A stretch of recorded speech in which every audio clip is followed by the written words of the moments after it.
विरार भरूच MEMU ट्रेनचे engine रुळावरून घसरले। सुदैवाने कोणतीही जीवितहानी झाली नाही। मात्र वाहतूक विस्कळीत झाल्याने पश्चिम रेल्वेवरील अनेक एक्सप्रेस गाड्या उशिराने धावत आहेत। धर्मेंद्र प्रधानानंतर आता महाराष्ट्राचे शिक्षण मंत्री दादा भुसे अडचणीत।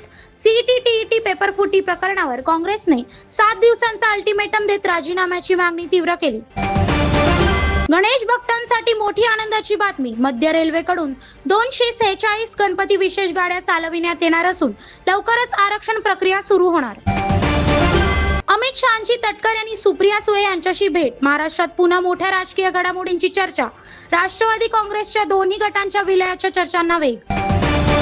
कोल्हापूर मुंबई महालक्ष्मी एक्सप्रेस मध्ये धूर निघाल्याने खळबळ। खबरदारी म्हणून रेल्वे थांबवण्यात आली। तपासानंतर गाडी पुन्हा मार्गस्थ करण्यात आली। नीट पेपर फुटीवर उद्धव ठाकरे गटाचा हल्लाबोल। शिवसेनेने म्हटले, फक्त राजीनामा नव्हे तर संपूर्ण व्यवस्थेची जबाबदारी निश्चित झाली पाहिजे। ठाण्यातील मुंब्रा येथे भीषण दुर्घटना। 38 वर्षे जुन्या इमारतीचा स्लॅब कोसळून अल्पवयीन मुलीचा मृत्यू। ढिगाऱ्यात अडकलेल्या आणखी 5 जणांची सुखरूप सुटका। बेस्टचा मेगा प्लॅन। ईस्टर्न फ्रीवे आणि अटल सेतूवर लवकरच इलेक्ट्रिक डबल डेकर बस धावणार।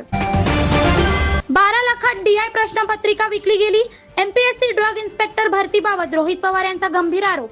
सखोल चौकशीची मागणी। एफएसएसएआयची मोठी कारवाई। पेप्सिको रिलायन्ससह अनेक कंपन्यांना उत्पादनांवरील एनर्जी ड्रिंक हा शब्द 90 दिवसात हटवण्याचे निर्देश। मुंबईत सकाळपासून रिमझिम पावसाची हजेरी। मात्र हवामान विभागाने आज कोणताही इशारा जारी केलेला नाही। विद्यार्थी आंदोलनानंतर व्हायरल झालेल्या फोटोवरून वाद। रिया अहिर यांनी सोशल मीडिया ट्रोलिंग आणि डीप फेक प्रकरणाची चौकशी करण्याची मागणी केली।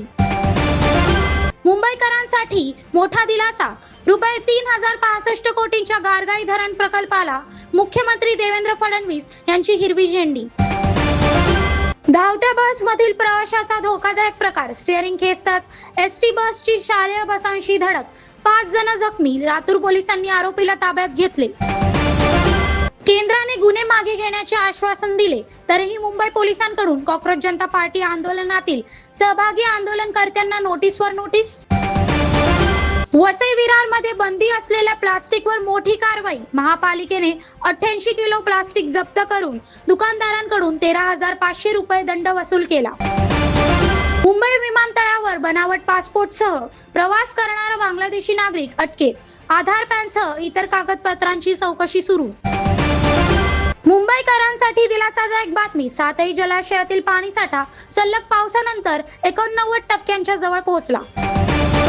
मुंबईत सोने चांदीच्या दरात बदल। 10 ग्रॅम 22 कॅरेट सोन्याची किंमत 1,32,150 तर चांदीचा दर रुपये 2,35,000 प्रति किलोवर।